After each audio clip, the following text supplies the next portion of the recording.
NTV की serial एक महानायक डॉक्टर बी.आर. अम्बेडकर को लेकर हमारे मन में जितना उत्साह था वो सब खत्म हो गया है। वजह है सीरियल पर ब्राह्मणवादी छाप होना। हमने अपनी पिछली रिपोर्ट में ही आप लोगों को सावधान रहने का इशारा किया था। इस सीरियल के जरिए बाबा साहब की शिक्षाओं को ब्राह्मणवादी फ्लेवर के साथ परोसने का षड्यंत्र हो रहा है। शो के नए प्रोमो में बाबा साहब का बचपन दिखाया गया है। उनके हाथ में एक स्लेट है जिस पर लिखा हुआ है श्री।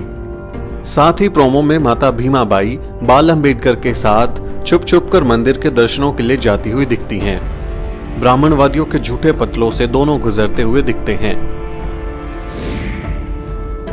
आप सोच रहे होंगे इसमें क्या दिक्कत है। दिक्कत यह है कि प्रोमो में बाबा साहब और उनके परिवार के बारे में गलत चित्रण किया गया है। बाबा साहब के पिता रामजी मालोजी सकपाल कबीरपंथी थे। सेना में सूबेदार मालोजी सकपाल ना ही मूर्ति पूजा में विश्वास रखते थे और ना ही हिंदू धर्म के ब्राह्मणवादी प्रतीकों में। उनके घर में कभी भी हिंदू देव देवता या रीति रिवाजों को नहीं पूजा गया, क्योंकि जातिवाद और ब्राह्मणवाद का खुला विरोध करने वाले संत कबीर के अनुयायी उनकी शिक्षाओं को ही मानते हैं। और कबीर ने कहा है, पाथर पूजे हरि मिले तो मैं पूजू पहाड़, घर की चाकी कोई न पूजे जाको पीस खाए संसार। यानी कबीर को मानने वाले पत्थर पूजा और देवी देवताओं को नहीं मानते।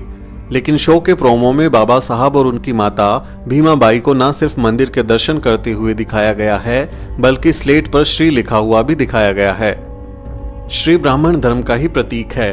यानी बड़ी ही चालाकी से ये बताने की कोशिश की जा रही है कि बाबा साहब का परिवार हिंदूवादी था और बचपन से ही बाबा साहब के दिल में हिंदू धर्म के प्रति आस्था थी। ये सरासर झूठ है, क्योंकि बाबा साहब और उनके पिताजी हिंदू धर्म की बुराइयों का खुला विरोध करते थे। ब्राह्मणवादी इसी तरह अलग अलग तरीकों से उनकी शिक्षाओं को दूषित करने की साजिश रचते रहते हैं। इन दिनों आपने सोशल मीडिया पर एक फोटो देखा होगा जिसमें पोस्टर पर लिखा है कि बाबा साहब ने कहा था कि गीता अच्छी किताब है और उसे जरूर पढ़ना चाहिए, लेकिन ये भी सरासर झूठ है। बाबा साहब ने अपनी पुस्तक जाति का विनाश में लिखा है, हिंदुओं को अच्छा समाज बनाने के लिए अपने धार्मिक ग्रंथों को डायनामाइट लगाकर उड़ा देना चाहिए। अब आप ये सोचिए कि क्या बाबा साहब ने गीता के बारे में ऐसा लिखा होगा? जिस व्यक्ति ने कहा था कि मैं हिंदू पैदा हुआ हूं लेकिन हिंदू मरूंगा नहीं, उनकी तस्वीर को राम के साथ दिखाकर उनका भगवाकरण किए जाने का षड्यंत्र हो रहा है।